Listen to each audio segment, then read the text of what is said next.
ৰাধা। ৰাধা কেৱল এগৰাকী নাৰী নহয়, ৰাধা কেৱল এটি চৰিত্ৰ নহয়, ৰাধা এটি অনুভৱ।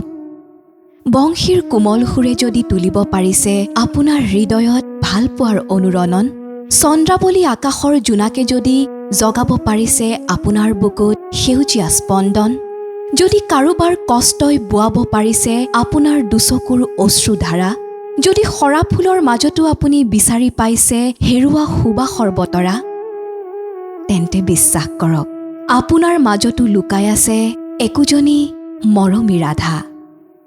কাৰোবাক হেৰুৱায়ো চিৰকাললৈ সাঁচি থোৱা বুকুৰ অনুভৱটো ৰাধা।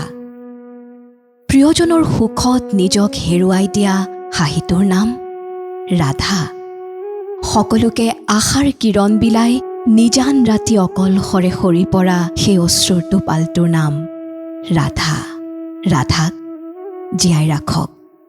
আপোনাৰ দুচকুত হাজাৰ দুখ থাকিব পৰা আপোনাৰ হাঁহিটোত আনৰ বাবে নিজক উজাৰি দিব পৰা আপোনাৰ মনটোত সদায় জীপাল কৰি ৰাখক ৰাধাক। খুব অসহ্যকৰ এই সময়বোৰ। আপোনাৰ ভিতৰৰ ৰাধাই সেউজীয়া কৰি তোলক আপোনাৰ চৌপাশ।